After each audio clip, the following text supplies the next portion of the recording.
Technology was going to bring us all together. It did not succeed. We, as a society, are lonelier than ever, more disconnected, and unable to live well with those whom we disagree. If we are going to reconnect and discover true friendship, it will require great effort. But this effort can be a joy and a wonderful journey. I want to share with you about a group I am a part of and encourage you to do what we have done to create friendship in your life and bring people back together. With your permission, let us share the story of the May Club.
It's only one step till we're finally free. I'm ready for you if you're ready for me. Yeah. Are you ready to breathe? Are you ready? There's only one step till we're finally free. I'm ready for you if you're ready for me. Are you ready to breathe? Are you ready?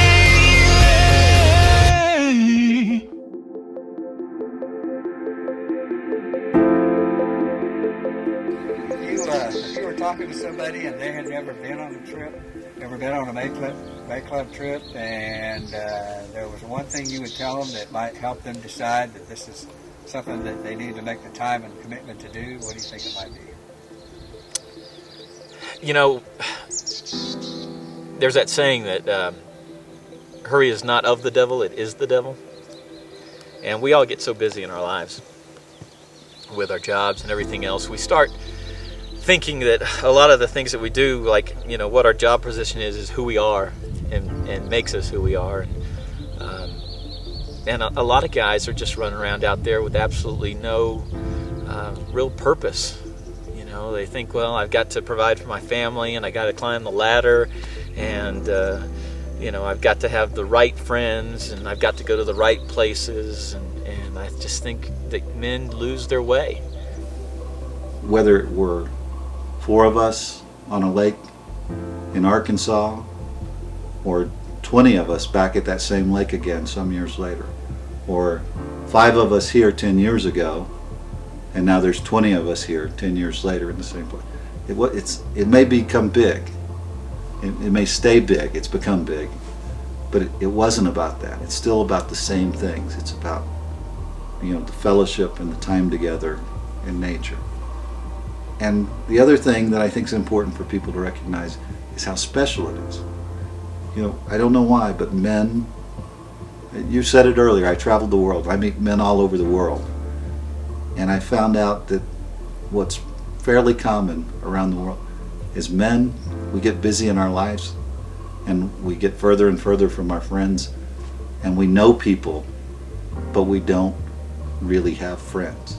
You lose somewhere around 20, you start getting into your adult life and growing up. This is special that you have this chance to have friends and share these moments together. And the May Club is really about fellowship and the friendship of men that men don't have. And the work that you guys have done keeping this alive all these years is really special. That's what I want people to know. Whatever it becomes, this is what it was. I think this is a great way to remember and celebrate, you know, camaraderie and brotherhood, and it's certainly a fraternity of types, I guess, and an important tradition and a great escape, and a great time to learn. And we'll take all this stuff and use it in life. You know, people have been through divorces, and people who've been through job losses, and just people who've been sick and ill, and everybody's got a different story. And so when those things happen to you, you have those stories and those people to lean on to help you through, because life's not easy and not simple, and it doesn't always go your way. Sounds good. Viva la May Club. That was me in 2005 on the 10th May Club. That was nearly 20 years ago, quite some time ago.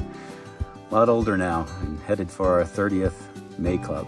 It was really just fortunate to have it come together the way that it did. And all got started with David Rutherford and me just wanting to get away for a Memorial Day weekend.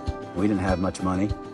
We were both working hard. And so I got off work from a radio station late at night, and he came and picked me up. We were in his Honda Civic, and we drove all night long to Lincoln National Park in New Mexico, and drove down all the gravel roads. Didn't know where to pitch a tent, but just finally found this place at about 5 o'clock in the morning.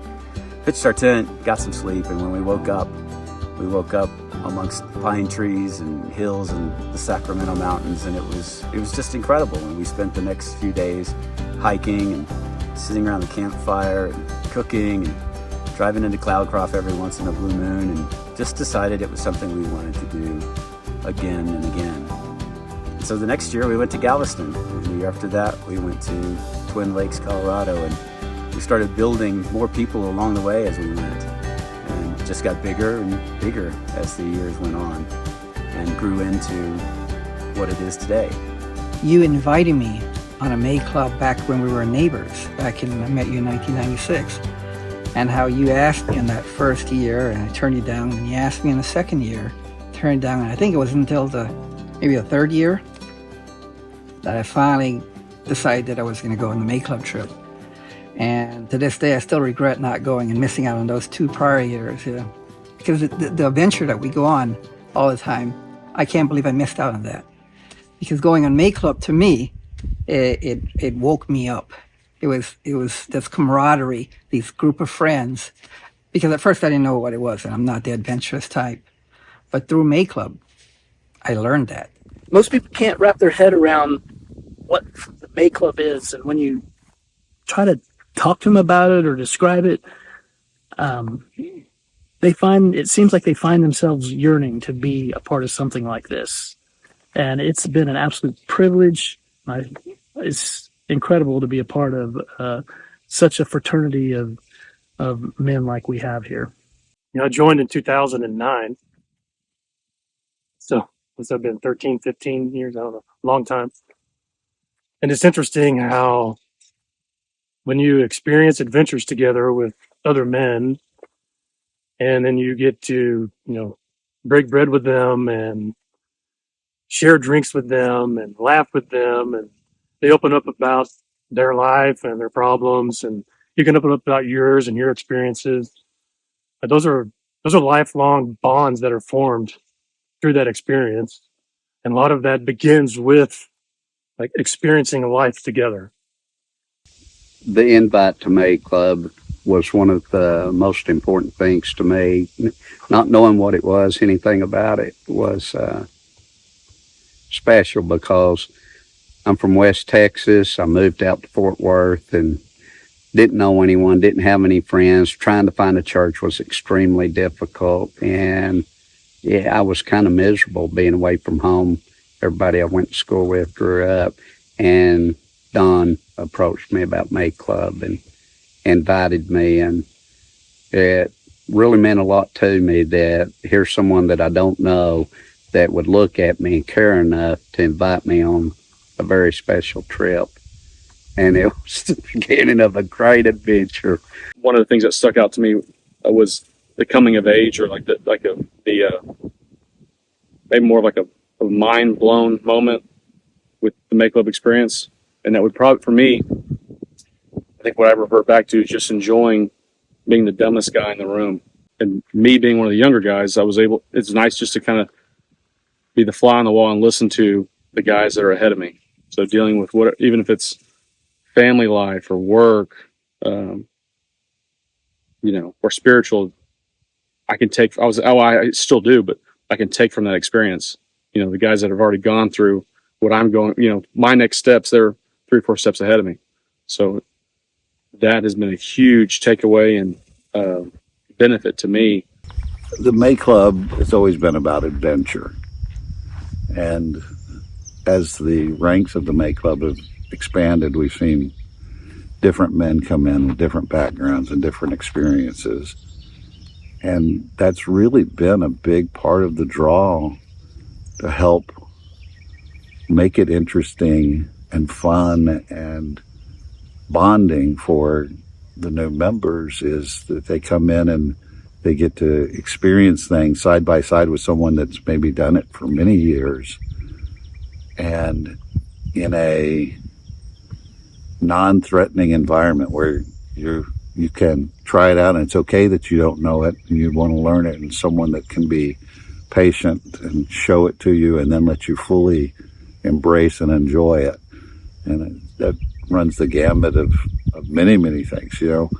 Clint Foster with his paintball systems, Monty and his four-wheelers to take people out four-wheeling, the rappelling in the Black Canyon. All of these different adventures are part of what give the flavor, the spice to the May Club.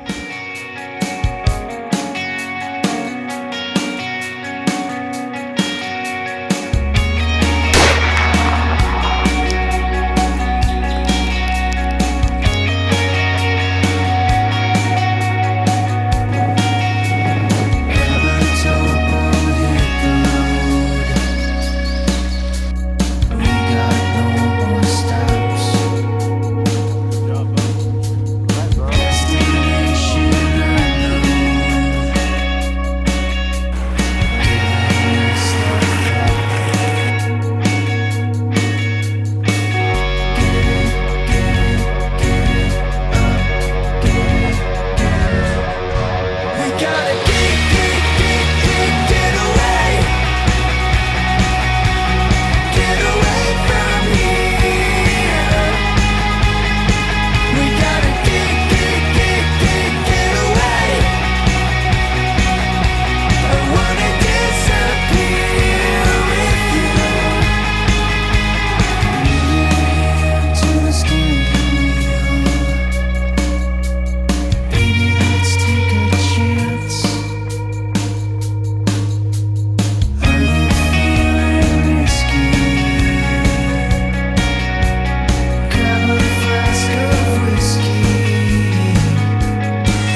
First May Club trip that I took was Tiki Island.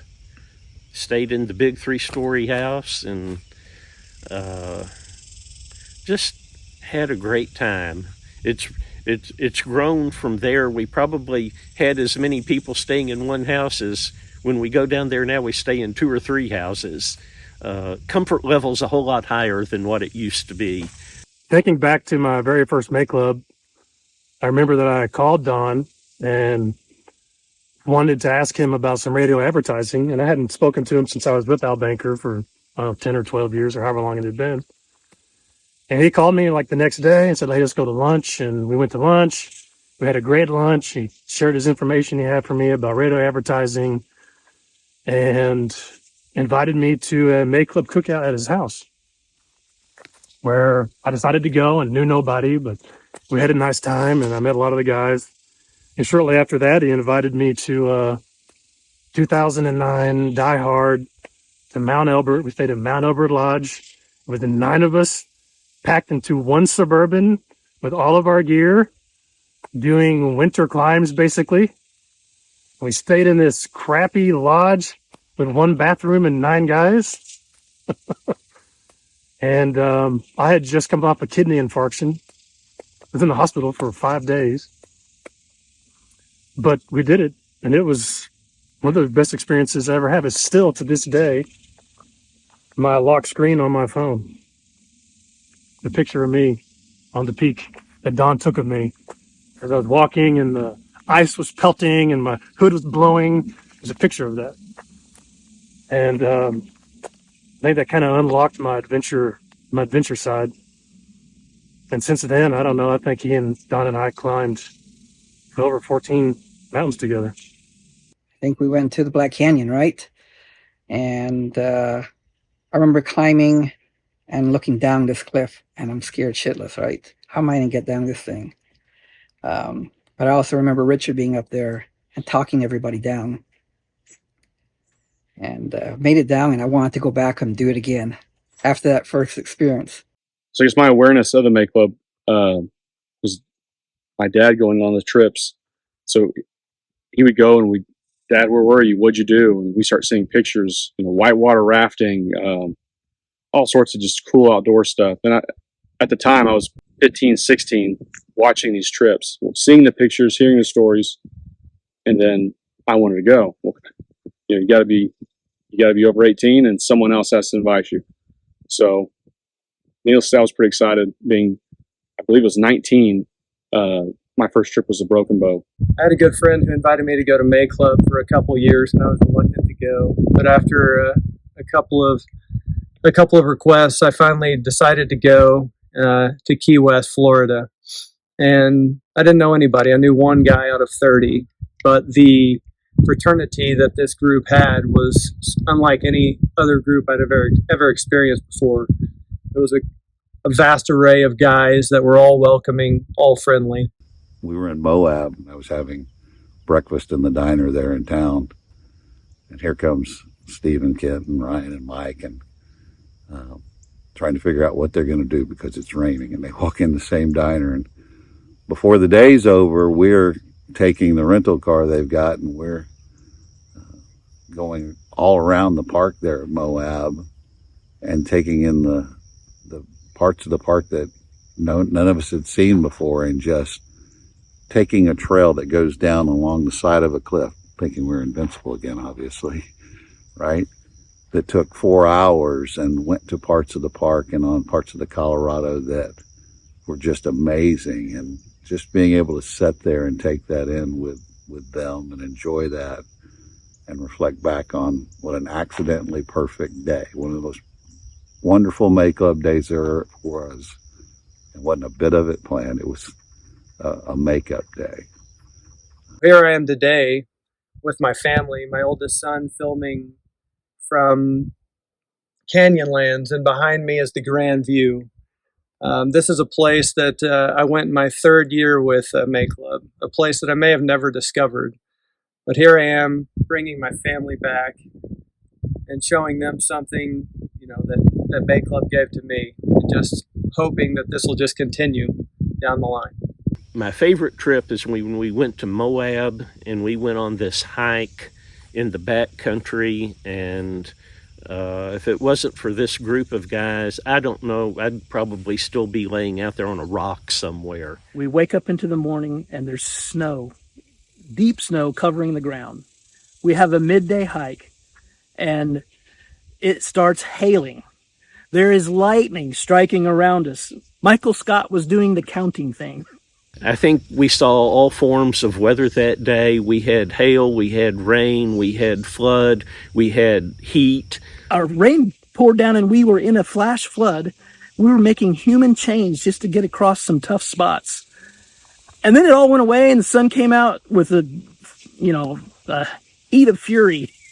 And it was like the most crazy weather event I've ever experienced in my life. We really had everything on that trip. And I remember Don and I think it was John Pribble that were holding me on the side of a rock, putting their feet down so I could step on it to get across, because we couldn't go down where the water was running.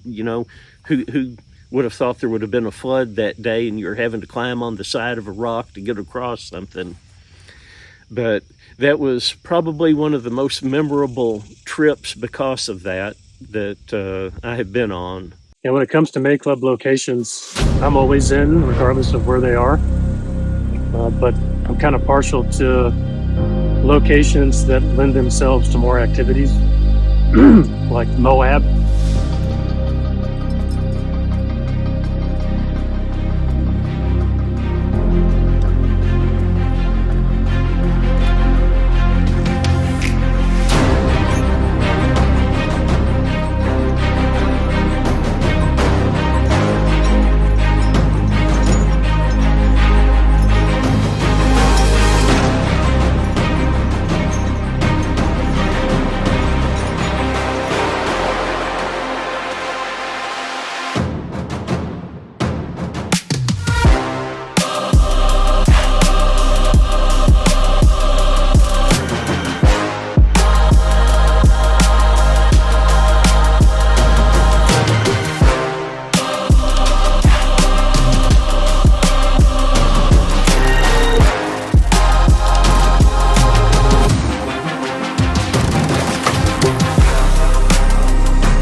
inside, scream your name.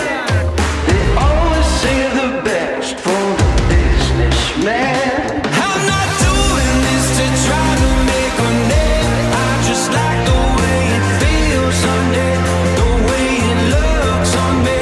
Still got the fire when you try to be a flood, 'cause I like the way it feels on me. That little rush, rush, rush of blood. That rush of blood, I'll use it for good.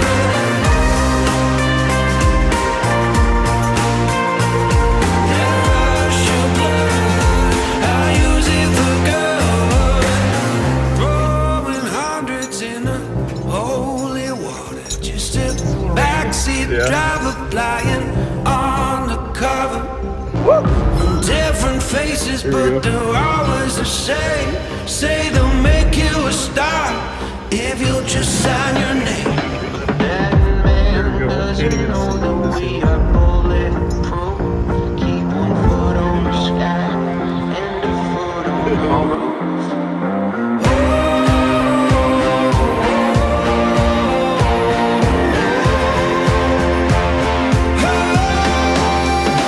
I'm not doing this to try to make a name. I just like the way it feels on me, the way it looks on me.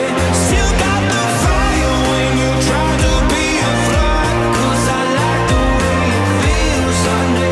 That little rush, rush, rush of blood.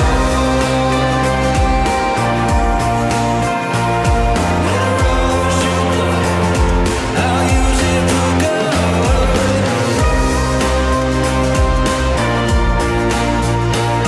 That rush of blood, I'll use it for good. I'm not doing this to try to make a name. I just like the way it feels on me, the way it looks on me. Still got the fire when you try to be a flood, 'cause I like the way it feels on me. That little rush, rush, rush of blood.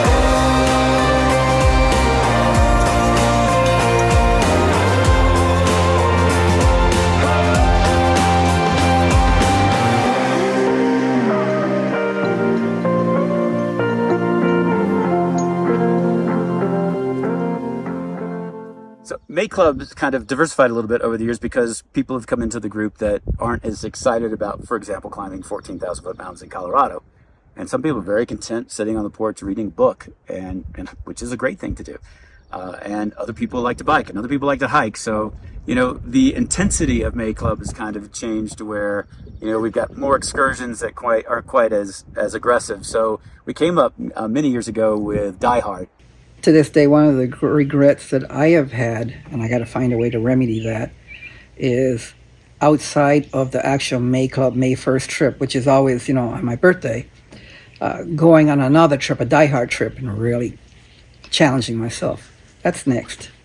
That adventure spirit that was a ingredient of the May Clubs could then be further explored in the fellowship of your closest friends, and you go make those achievements that you might not do on your own without the kind of agreed commitment to do some of these things. You might not have ever gone and even tried, and then along the way, the challenge to bring out even more in yourself. When I consider my favorite May Club trips, I think they've all been the Die Hard trips. To me, they're special, they're unique. It's usually a smaller group, and that's not to say I don't like all the group and all the guys, but there's even more bonding done with fewer people, going through something even more extreme.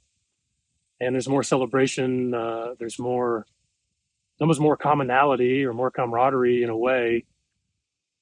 So to me, those are more unique and more special and even more enjoyable. Yeah, I think those are my favorite May Club trips. Die Hard really took it to a new level and created a whole new chapter for the May Club.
One of the guys that I quickly gravitated to was David Rutherford.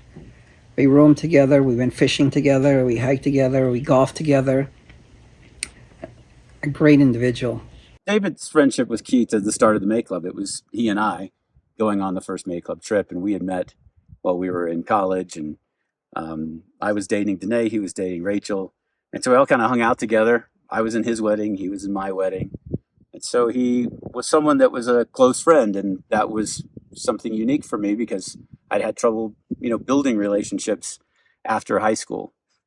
And when I was 13 years old, I went to this church camp with First Baptist Church Wheaton, and it was me and Tim Simcox and Tim Tanner and Keith Johnson and Doug Rummel, and we had a unique experience at church camp. I think just what I would call an encounter with the Holy Spirit, and then also just a kinship. Friendship grew out of that, and we spent a lot of time together over the next couple of years. We had people to talk to and people to share what we were going through, and I think that's really unique if you're 13 or 14 years old, to find people that are serious about their faith, people that are intent about their friendships. And so I really learned a lot from them about building friendship, and certainly from Tim Simcox, I learned a great deal. And I'm really just fortunate to say that I'm still connected to Tim and Tim Tanner and Keith today, and get to spend a lot of time with Tim Simcox, which I'm very grateful for. And he's come on the May Club. So everything kind of fell, full circle of trying to recreate church camp. And I think everyone probably has those experiences at camp where they build these unique friendships. Here's the thing, May Club, whenever it means something to you and you realize what you get out of it and the friendship, there's few men that, maybe you have a close friend or two, but really to have a group of guys, because at different times you need a different type of personality, a different person, and you want others to share in that. And so you want to bring people along. I've brought my nephew, I brought my brother Ty. You do bring people that you want to have what you have. You want them to have access to that strength, really, and total acceptance. The men that make up the May Club, it's literally migrants to millionaires, right? So you have people from all walks of life that do all different kinds of work or all different kinds of businesses, or maybe retired, or maybe just starting their life, because the ages are from essentially late teens to late 60s. So that really adds some spice to it, where you can learn actually from anyone at any age you can learn from. And that makes it more interesting. You can be mentored and mentor someone at the same time.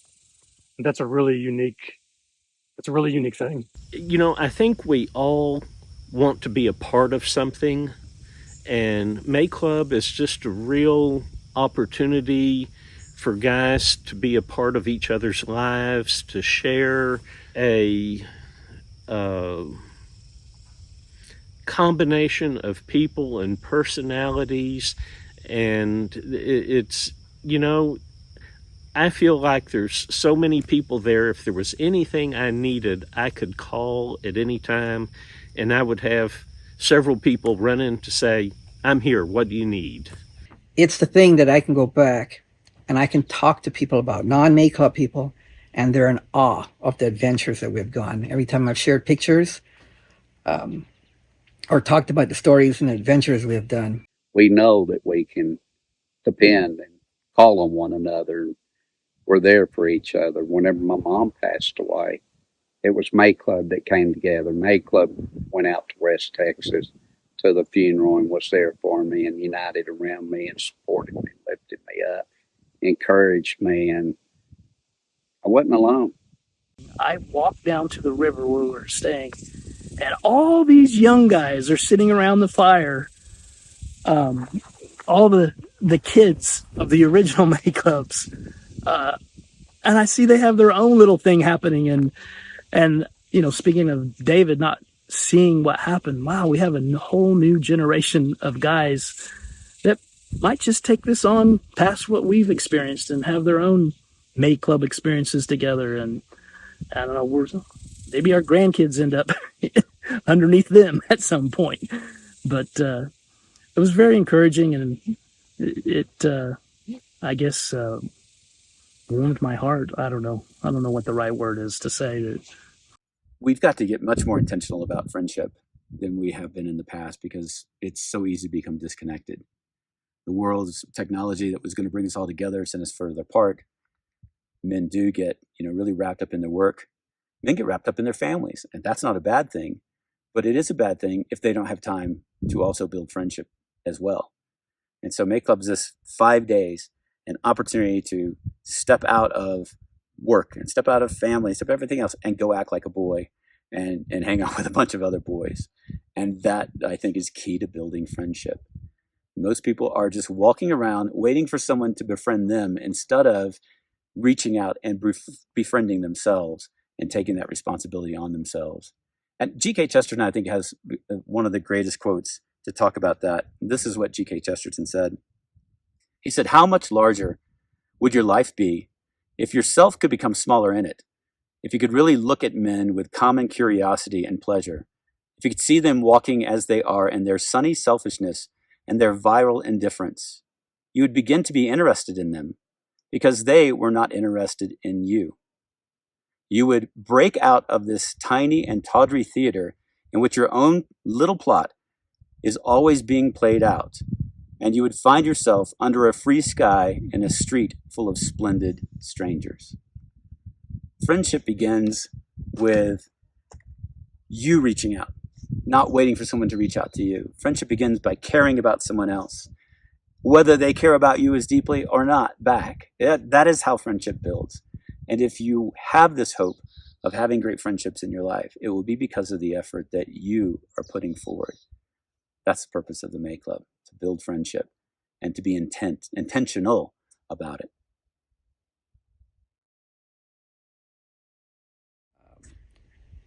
Most May Club trips, I know, Don, you call me and you say, "Hey, Trevor, I'm planning all the rest of this. Can you please plan a golf trip and reach out to all the guys and set a tee time?" And I enjoy doing that part. Pick a golf course, we get up and we play. It is something that everybody actually enjoys when they get out there, and people really want to go and play more and more and more. But I hate playing golf and getting beat by Britt Lane as he walked around the golf course with cowboy boots on. Yeah, I always liked the golfing, and one year I didn't have anything but my boots, and we're out there golfing in boots, and old Cody's out there in his boots, and I mean, it's just a bunch of cowboys. Good luck.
Tell us what happened there.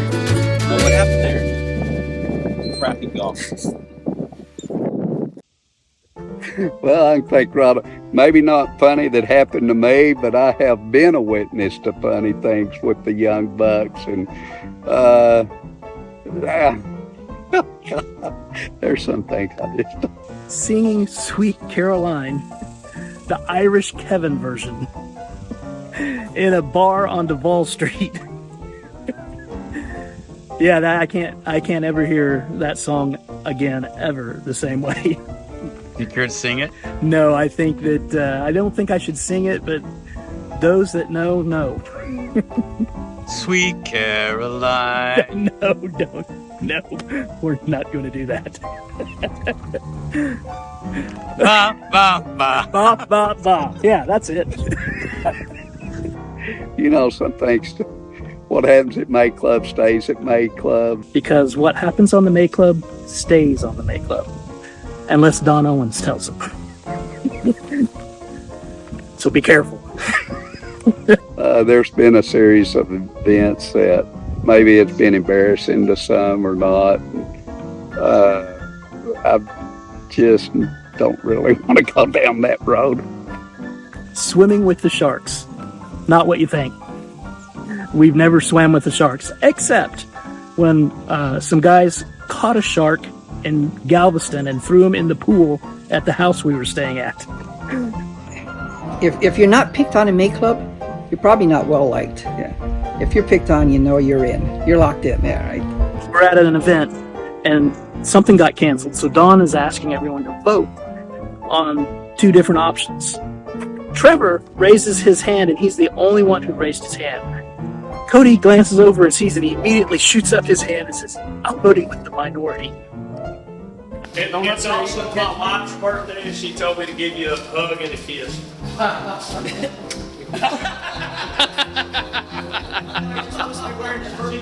We looked like frat boys. We were both wearing Magellans, Oakley's, camo hats. We come to the checkpoint, and we're realizing, oh no, what happens if they check? You know, we got who knows how much money worth of guns in the back. What are we gonna? And then at that point, we had coolers full of meat. We were bringing back 90%, to my knowledge, 90% or so of the meat from the trip. So it was a little stressful going through that checkpoint, but we didn't have any trouble.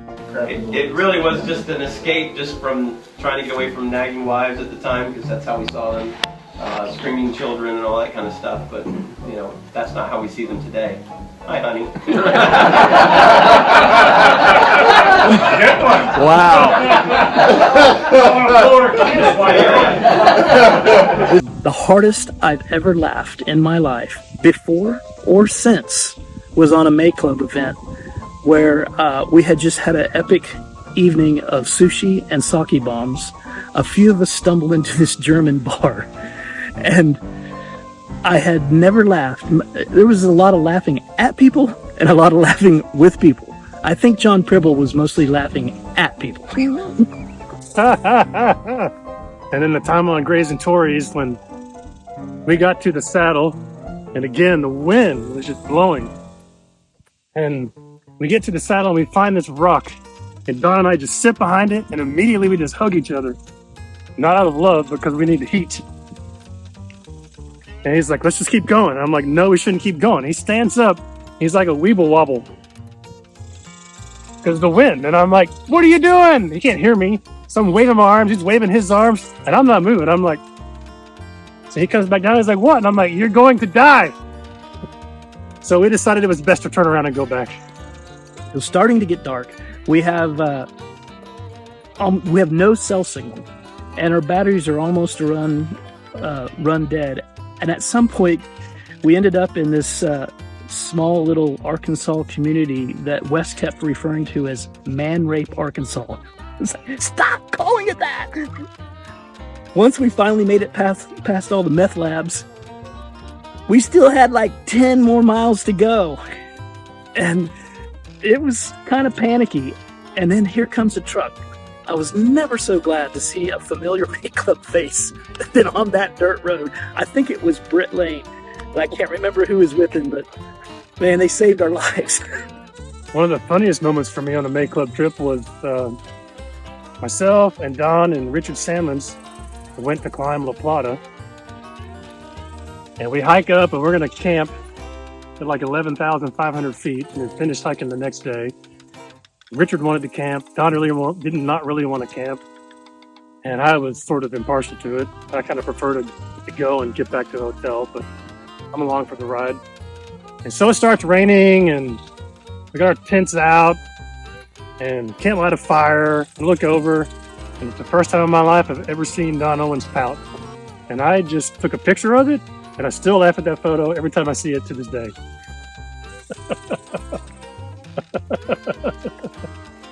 The tradition is that new guys who come on the May Club on their very first time, they get stuck paying the bill for all the rest of the guys. And there's been a few times where there's been multiple guys, so they split it between them. But Jared had it all on his own, and it was expensive. We had what they called a long lunch. It was a 4-hour lunch. There were about 20 of us there. And sometime during that lunch, one of the members made a song about me. Jared, he buys the meals. Jared, he makes the deals. We had such a blast, and by the end of that group, I felt like I was a part of it, so much so that I ended up buying lunch for all 20 of the guys there, which was quite a hefty price tag. And after that trip, I decided it was something that I wanted to do. Then there's the Fados, which are extra amplified if you stay up too late having too much fun on the night before. You'll need to ask Don Owens what a Fado is.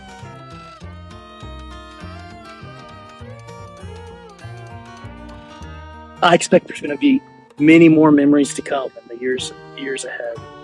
It's been so much adventure, so much laughter, so much fun.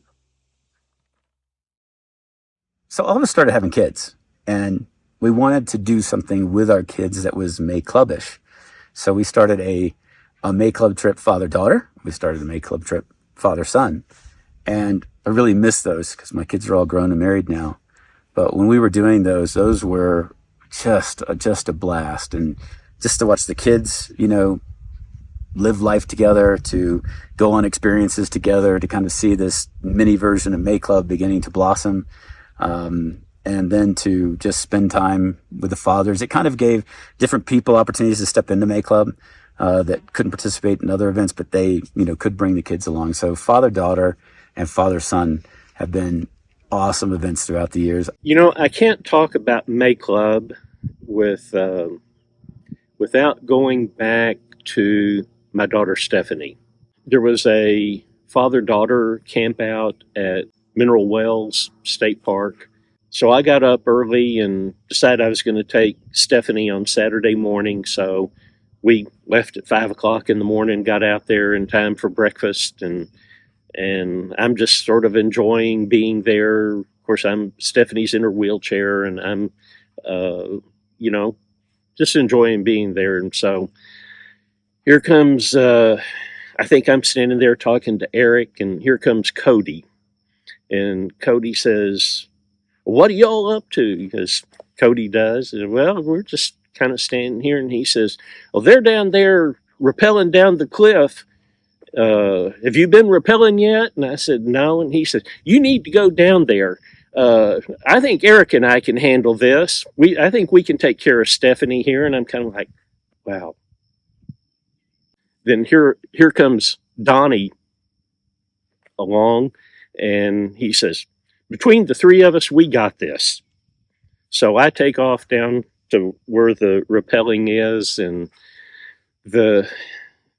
just had a good time, and come back to check on Stephanie, and she was at a good place at that time. She was very happy, and they had her fully entertained, or she had them entertained. I'm not sure which, but it was just a feeling that went all over me that, I guess coming into this, I was a little,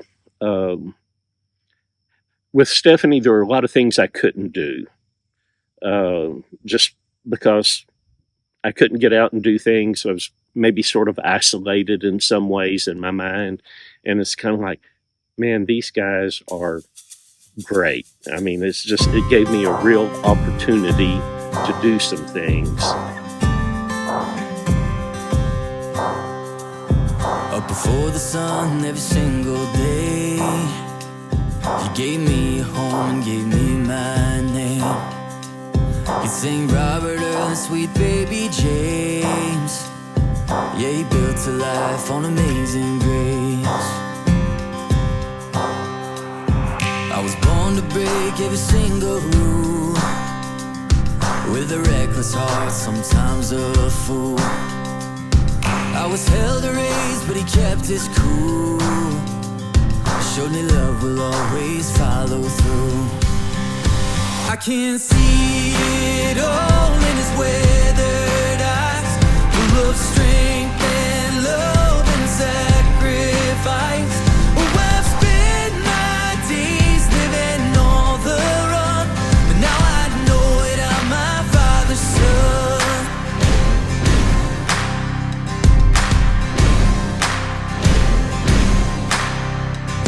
Got a steady job, he's a steady man, and over 30 years with a wedding band. I bet a wild child wasn't in his plans, but every part of him's a part of who I am. I can see it all in his weathered eyes, full of strength and love and sacrifice. Oh, I've spent my days living on the run, but now I know it, I'm my father's son. Yeah, I know that I'm my father's son.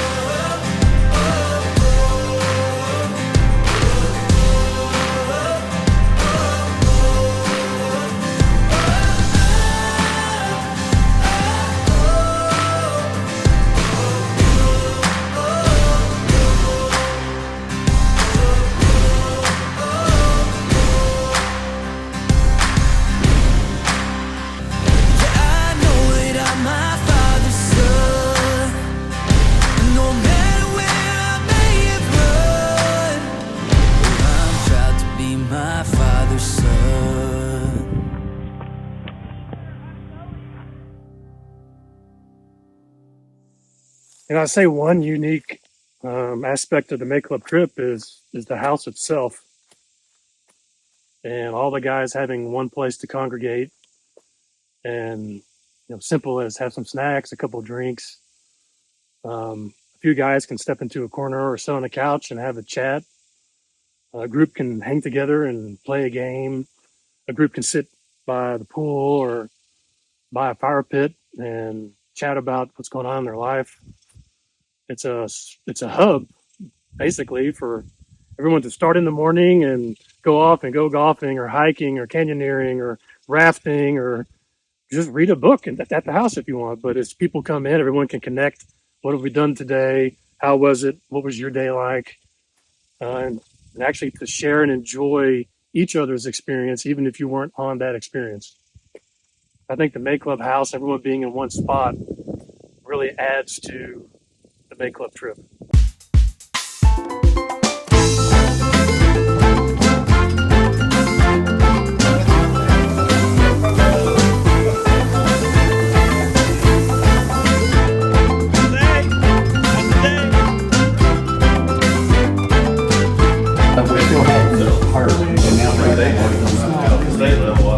I'm not much of a drinker.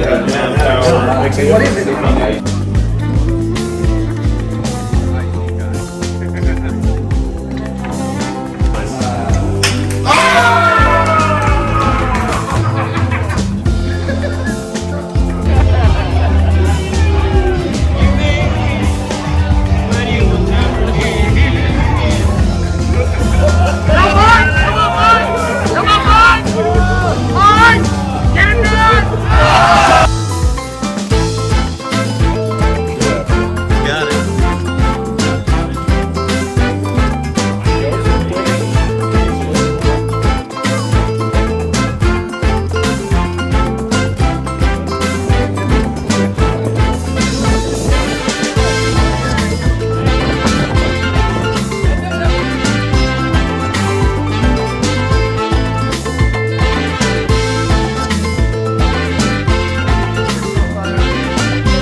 came out good.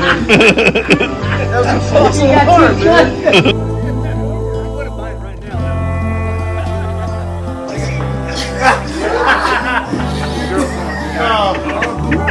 It's a good day for YouTube.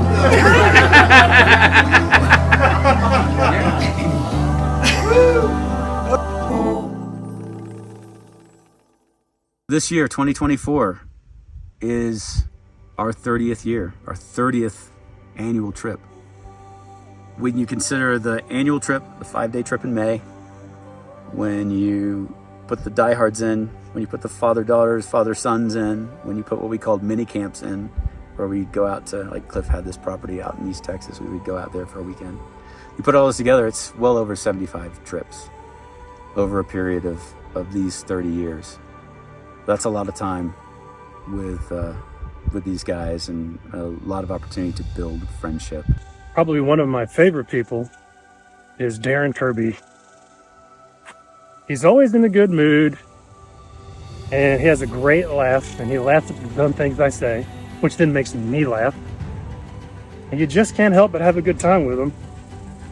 He might talk you to death about crypto and other weird things, but he asks good questions too. He's always inquisitive, wants to know and learn, and I've enjoyed getting to know Kirby outside of the May Club, and he and I have had hours of discussions, actually, in the car or on the phone, and that's likely a relationship I never would have had if it wasn't for the May Club. Kind of go with those who are kind of the most like you or have the most in common. But one individual really, of course, you know, Richard Sammons. I could name it Cody, he's great. But the one that was just really not close to me, Charles Server. And very mild manner. I'm dramatic and I get excited and all that. And so we're so different. And through May Club, Charles and I have really gotten close. And he is a really close friend. And when I came over here today, I mean, we happened to be coming in the gate together, and we stopped, and I mean, just hugged on each other, and really glad to see each other. I mean, I was like, "You sound sucker, that was you that pulled out in front of me. Now I'm eating your dust." Oh, so yeah, I would have never been I mean, there's nothing in common with us to where we would have ever had a relationship at all. And now we have this close relationship, and it's May Club. Charles was a great addition to the May Club around the time that David was getting busy in the ministry and couldn't join us as often. And you know, Charles has really been the face of that love to the group, that most sincere kindness you've ever seen. Expressed it differently than David ever did, but he has then been able to help the group still have the wholeness that it wouldn't have had without Davida. And so we were really blessed to have him join us around that same time. Richard Sammons was an early comer to May Club. I think his first trip was 99. And my friendship with Richard was very helpful in expanding my world, because Richard had traveled the world. He worked for Hilti. He was at Liechtenstein all the time. Took me for the first time over to Europe, which was awesome. And, you know, gave me, you know, the guts I needed to take my family and drive all over Europe and introduce them to Europe. But thanks to Richard, my world really grew because of his introducing it to me. He also introduced me to a lot of great wines, which I'm very thankful for too. But Richard is calm, cool, and collect, and he's been with us for quite some time, and he really makes up a core of May Club. You know, one of the funniest characters in May Club is Cody Stafford. He and I have this bond, and here he is, this, forgive me for saying this, Cody, this country hick. But there are just some guys you gravitate to. on a regular basis. And the moment we get together, he and I just go at it, just having fun with each other.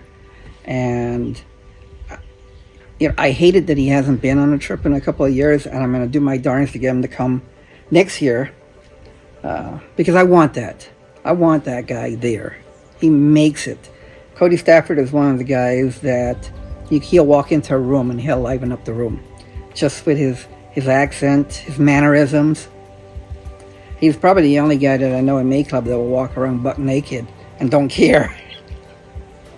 Cody is just, he doesn't intend to be funny, but when he says something, it just comes out that way. I met Trevor Sapsuk when he lived right across the street from me. We both had little kids, and invited him to come on to the May Club trip. And he came, and then he just kept coming year after year. And Trevor's been a lot of fun to hang out with. He moved up to northern Michigan, and so whenever I go up to northern Michigan, I usually get to go on some kind of excursion with him, whether it be up in Canada, in Quebec, or whether it be, in the UP. And so Trevor's friendship over the year has meant a lot to me, and I'm very grateful for him. Brian Serba is another one.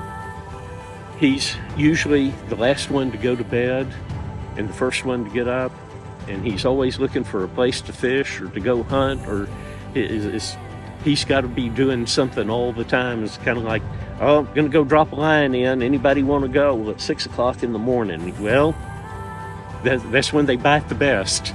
I've often said with May Club, I like going anywhere where Richard is. To me, if I ever get into trouble, Richard is my voice of reason. And I like being there with him. I like his demeanor, how calm he is. And I'll challenge myself with him, because I know he's not going to have me make a bad step. I think very much like Trevor, I'm still always a little bit of the safety officer. I'll take it out to the edge, but I always know where that edge is and what the safety line is. Another great storyteller in the group is Eric Fleming. I don't know how somebody dated so many people before they got married, but he's got, all you have to do is say a name, you just go Jennifer, Alyssa, Sarah. He'll have a story about one of them. I don't know where they all come from or how I had all the time, but that's pretty funny, especially around a fire. So Eric's pretty funny that way, but he's also the kind of guy who would give you the shirt off his back. And because of Eric, we've met a lot of different people like Duran and Duncan and Joe, and the list goes on of the people that Eric has introduced us to and brought into the group. So very thankful for Eric. I think one of the biggest impacts I've had through the May Club would probably be the mentorship I've had with Don, and the fact that even at me at Cliff's place, probably at 19 at Cliff's Ranch or the Broken Bow trip, I've always felt welcome, even though I probably have had the least amount to provide to the group, or really to anyone in the group. With Don, there's been that mentorship, whether it's going through a book, kind of some guidance, going through life, then that constant friendship, probably that's been one of the more impactful people in the group. Britt Lane, what a giving, caring individual. He gets up there and he wants to make sure everybody is comfortable. He will go out of his way to make sure everybody has the best time, whether he has a good time or not. I'm so thankful for him for making it easier for a lot of us from time to time. There was no way you could separate the ideal of David Rutherford, Davida, we call him, at the May Club, from the May Club. He was as much a part of the May Club as anyone else was. When I came on the third or fourth trip, the very first time I had come, and it was already beginning to catch traction as what it would become. And David was one of the key members, and it was about the special part he brought to it. the May Club's very much about adventure and doing things while you're away, and of the spice I spoke about earlier of those things we do. But David was really the spirit of love that stayed there to temper all of that into something even more perfect than it was. If you ever heard Davida pray, you knew that he was the spirit of love. I've never seen anyone that could speak to our Lord with a heart that was so absolutely loving and open and caring. It's the way he prayed to God always inspired me and left me in awe. And he was that other ingredient to the May Club. He would do the adventures with us, and he would go and do the things, but he was always as close as a man could ever do to come to being the mother of the group, to keep the love in the house. And that's who David was, not just at the May Club, but in life. You couldn't have a more loving friend than David and Davida. And in those first 10 years or so, coming with him there, right? And we'd go and try and do too much, and he'd say, y'all go on up, I'm going to stay here on the porch and read my book. But when you'd come back, he'd be right there in the middle of it to let everyone else. That was one of the core ingredients to who we were that first decade. His heart is bigger than he is. I mean, just pure love. David was a unique person. He's a very kind person. I always consider myself very aggressive. David was just quiet and kind. And he was always looking to, keep the peace and solve the problem. And, I'm looking to always flare my hands around and be dramatic. So he's a good friend to have. And, from that first May Club, he was working at Honey Baked Hams at the time, and he really wanted to be a pastor. And he grew into that, went to seminary and started working at First Baptist Church, Fort Worth. And so got to do what he really wanted to do in life. And that kind of took him a little bit further away from May Club because, a pastor's life is always a very busy life, and there's just a lot that goes with it. You're focusing on your church and the people within it. So probably David kind of faded out of May Club trips about 2009, 2010, and after that it was really hard to get him to come back in. But we missed him a lot, and we always do this thing at Toast Night. So Toast Night is one of the nights where we all grab our drinks and we toast the oldest and the youngest, and who's been on the most trips, and we find different things to toast. But we always start with a toast to David, who I always called Davida. And Davida being, I don't know if it really is or not the Greek name for David, but that's what we thought it was. So we always called him Davida. So the first toast always went to Davida. One toast to our friend David Rutherford, who's not here tonight. Davida! Davida! As is tradition, the first toast to Davida. Davida. And the first one always goes to Davida. To Davida. To Davida. To Davida. Unfortunately, David had an illness in 2021, I think September of 2021, and he passed away from that. And so that is certainly a sadness that I have and that others have in the group, that David won't be on this particular journey with us. Those of us of faith believe that there's another journey that we'll be going on, and David will be there for that. But we truly miss him, and the first toast still goes to Davida, and always will as long as this core group is together. So I miss David greatly, and there's others that we've lost in the group too. Jason King passed away fairly early on, and Jason was a kind and a hilarious person. He was a mountain of a man, and he was a funny guy. Zach Oren came on some of our mini trips that we used to have out in East Texas, and Zach passed away in a car accident. And then also Jeff Lowry. Jeff Lowry died of cancer. He was struggling with that on the May Club trip that he was on, and did all that we could to accommodate him. And I think he caught his first shark on that trip, and then flew in his first private plane on that trip, so he had a lot of first, even though he was dealing with a lot. And so we certainly miss those folks and miss them being a part of it.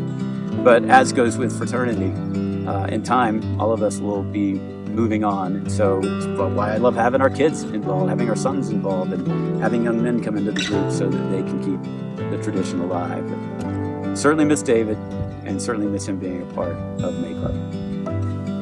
And may the 28th year of the May Club be a benediction of Davida. And may our toast to our fine friend now and every year forward be an elegy.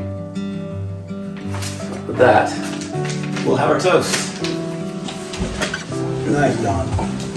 Very nice. To Davida. Davida! You have a good time, Davida? Loved it. Loved it. How dirty is my face? It's pretty dirty. Pretty bad. Had a great time. Great. Don has kind of been the pastor to this group in many ways. I can remember when we were in Arkansas that Todd said that he wanted to be baptized, and I remember Richard had already left, and somebody called him and told him, he said, just put it off for a minute, I'm turning around and coming back. I want to be there for that. When Stephanie died, May Club had been a big part of my life, and Stephanie certainly a part of that. And I called Don. I said, Don, would you handle the service for me? He'd be glad to. And so Don, again being the pastor of the group, did the funeral service for Stephanie. Meant a lot to me. I'm pleased that when you look at all the guys that participate today and have participated over the years, we have not just Christians, but we have atheists, and we have Muslims, and we've had Hindus, and we've had agnostics, and you can go on through the list. And I think that's wonderful, because I think that's what the world looks like. And then I think that also, if you want any chance to share faith, well, then you have to be with people who don't think like you think and are looking at the world a different way or through a different lens, a different worldview. And so while it's not a faith-based group, it is an opportunity to talk about faith, and that happens on just about every trip in some form or fashion. So I'm grateful that happens there. And then as people take an interest in faith, as they take an interest in Jesus, you get an opportunity to kind of pull them into other groups and other places to help them learn more if it's something that they have an interest in. But I've been asked by pastors, why I haven't made it a church event, and my direct answer has always been, so I don't screw it up. Men want to come and act like men. They want to drink beer, they want to have cocktails, they want to use 4-letter words, they want to go fishing, they want to go kayaking, they want to go climb mountains, and you need to make a space for that. The opportunity to share faith or to learn from others comes in those moments while you're there doing those things together. And I look at John Paul II, when he was a priest in Poland. He couldn't get people to come to Mass, so he started taking people hiking. And while he's taking them hiking, they're talking about faith-based things. And then they would be interested in going to Mass and checking out what was going on in the church. And so it's really a wonderful way to meet people, to know someone, to get to know them. We've had a couple of guys that have come to faith and have asked to get baptized on the May Club trip. We had Lonnie Jones, Richard Sammons, Todd Stafford. So, that's a very unique experience, and it really functions like a church would. Like, here's a fellowship, and here's people I know, and I want to set an example in front of them. And so it's been wonderful to have those experiences, to see people come to faith, and to see them immediately. It's like when Philip's talking to the eunuch in the New Testament, and he's sharing with him about the Bible, and he's like, "Oh, I'm gonna get baptized, and there's water. What keeps me from it?" And so we've had some of those experiences on May Club. It's very special. It's very, it's such a holy thing that sometimes just think, how in the world did God let me participate in something like this?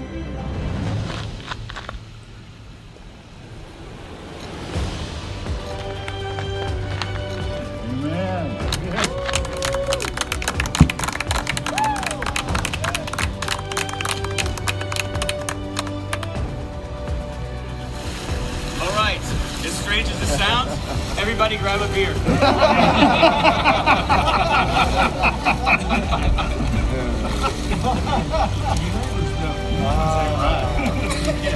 Can I use a strawberry daiquiri? Yes, dear.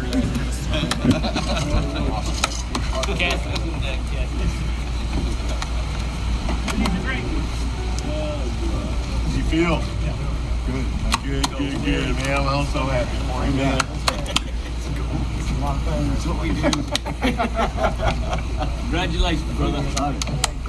Yeah, oh yeah, totally. Good for you. Totally got it. So that's a little bit about the May Club from all of us. My hope is that you would consider starting your own. And whether, it's a guys group, ladies group. My wife has her own May Club. It's called Road Dogs. And it's ladies that she's met over the years and a core group of people. So it's something everyone can do. And it doesn't have to necessarily be, if adventure is not your thing, there's other things to do. You can, if it's going to the beach, if it's, some particular hobby everyone shares, it can all be built off of that. But if you're looking to build friendship with intention, find that something and invite people to come do it with you. And the more that you create that, the better society will be and the better communities will be. Because if you build all those memories together and you have all those stories together, friendship just becomes this beautiful thing. Aristotle called it affection. And I think that's a great way to look at friendship.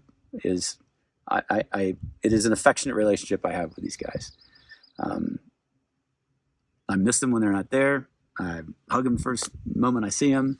We share everything about what's going on in our lives. And that affection that Aristotle talks about, I think, is just key to having true and real friendship. So if there's anything after watching this video, I hope it is that you will be intentional about friendship in your life by being the person that reaches out, by being the person that starts something, and by taking an interest in those strangers that are walking around you.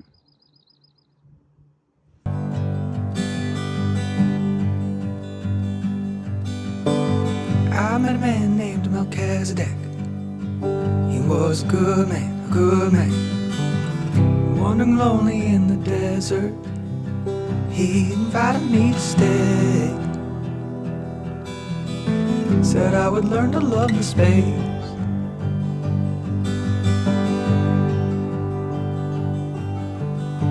I knew a woman, her name was Jezebel. She was a wild one. She said, come out and we could have fun. And then she wanted me to go. She couldn't stand getting too close.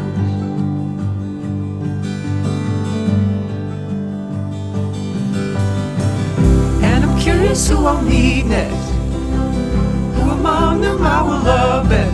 Well, that depends upon the context, doesn't it?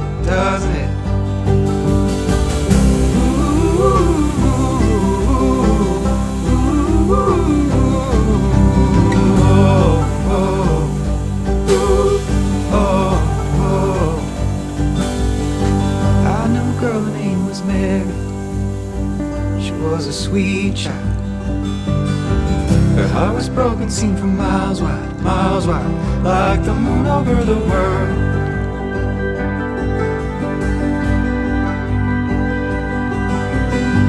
I knew a man from Golgotha.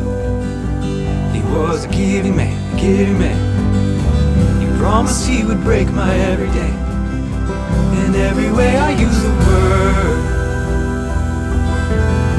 the wall, the water, and the world.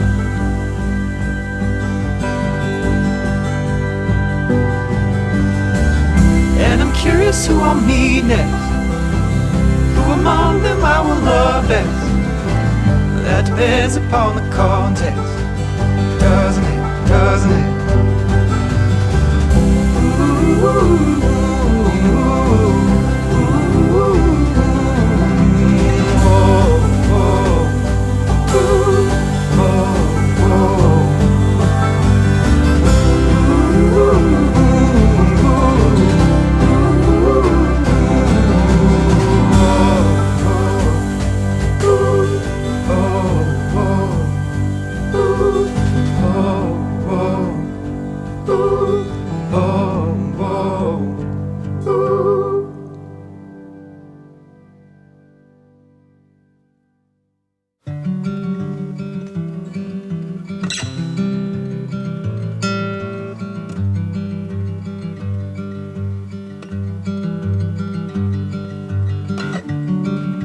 If I keep it honest, David, will you play with me?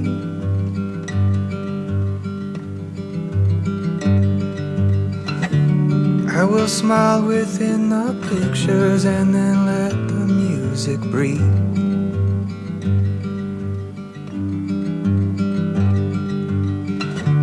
We'll let laughing in the lyrics, setting prose in all its pain.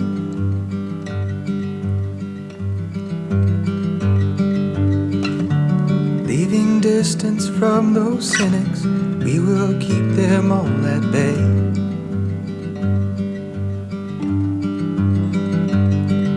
And we'll sing through the noise. Joy, joy, joy.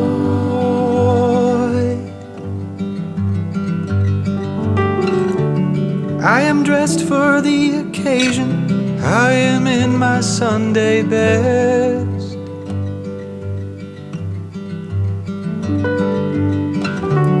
Worried through my altercation, you've forgotten the address.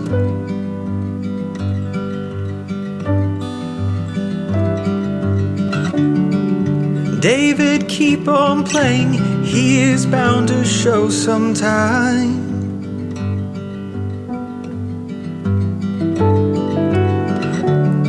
Take on all of the problems like he turns mud into sight.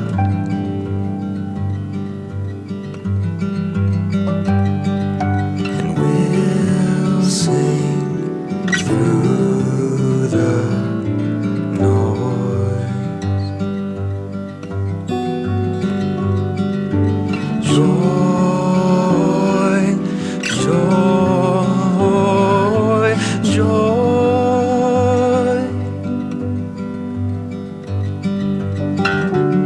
I am trying to remember how I came into this place.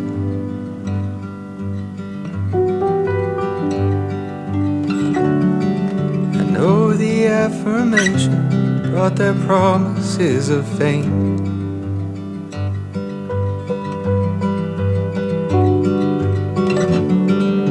Could my love for spotlight bring your greater love for grace?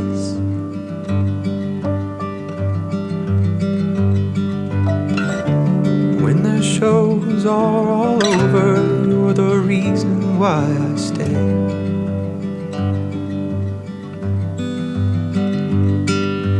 We'll sing through the noise. Joy, joy, joy.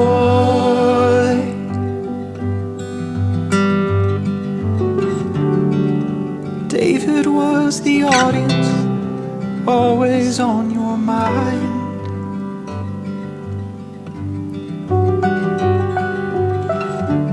Were you looking for a connection? Was it hard to find?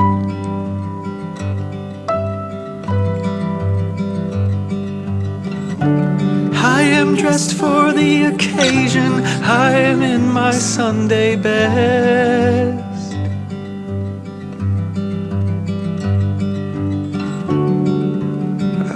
play my heart out and forget about the rest.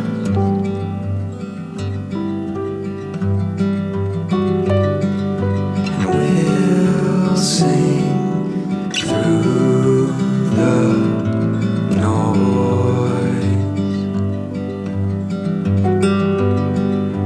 Joy, joy, joy.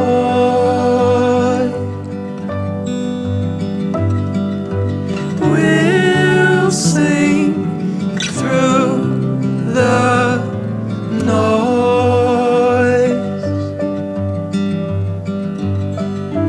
Joy, joy, joy.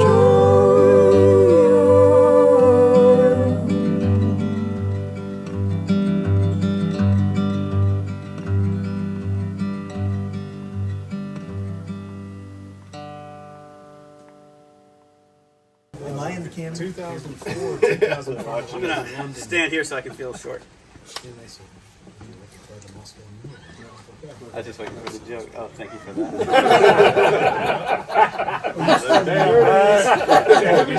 Hey, Wisdom, you don't have to laugh at everything. I'm just laughing because it's usually Monty that starts that. So there I was. Hey, I beat you up mountains. Short legs move faster. Yeah. As a matter of fact, you left me on one that you Lower wanted to go center of climb. gravity. That's what Yeah. I remember. Yeah. For our new guys, this is toast night. So we have a few regular toasts that we do in honor of a few individuals. So the first toast that we always do is to the guy that started all this with me, who is not here. That's Dobby Da. So here is to Dobby Da. Dobby Da. Dobby Da. May he one day return. Secondly, is to the new guys. We got two new guys this year. We got Lane and we got Mohammed. Am I missing anybody who's new? I know Garrison's been here before, right? Yeah. Yeah. So, to Lane and Mohammed. Welcome, guys. Welcome to Make Love. And now for the guys who are here that have done this the longest with me. And once again, it's a tie. Darren and Richard. Which started with me in 1999, so cheers to both of you guys. Cheers. Cheers. And then it's to the youngest. How old are you? 23. Well, the 23 years into Garrison. Wow. Cheers. To Garrison. Don't we all miss that? And then we go to the oldest. I don't know. Charles smiles with a grin. What are you at now, Charles? 66. 66. He's got it. Anyone got Charles beat? Terry's not here to beat you? No, but I like some of these guys to try to keep up with him.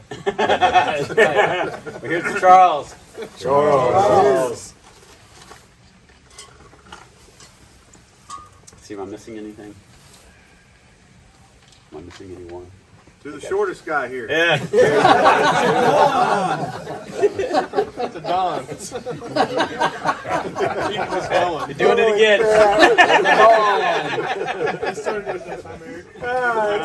It's legal. It's legal here. All right. The shortest and the highest. Oh, man.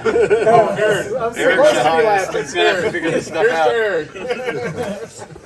Okay. I'm trying to think if there's. Oh, it's to the guys that aren't with us anymore. Jeff, Jason. No. Jeez, man. It's not that kind of going. Sorry, I got confused. Ain't the first time. Yeah. Man. Jeff, I can't remember Jeff's last name now. Help me. Lowry. Right? Lowry. Jeff Lowry, and then Jason King. Jason King, who was with us in like 2001, right, Trevor? Yes. Yep. And what was the phrase he cornered? Elkalicious. Elkalicious. Elkalicious. This is Elkalicious. Yeah. He was a fun guy. So to Jeff and to Jason. Cheers. Cheers. Great fishing with Jeff. Yeah, I think that was a great trip for him. Absolutely. That was good. When you say he's not with us. I mean, they died. Yeah. I want to make sure. You don't want to got it right. Jeff started out rough. And Yeah, you don't want to be in that category. How do you think you made the cut? Someone has to die. I hope you're happy with yourself. well, you know, So tomorrow's sacrifice will be. I was told it was a hunting game. oh man! But you know, when Jeff came along, he already was. It was a blessing that we had a chance to meet him. Yeah, It he was was already a very real special. know that guy, you know. Yep.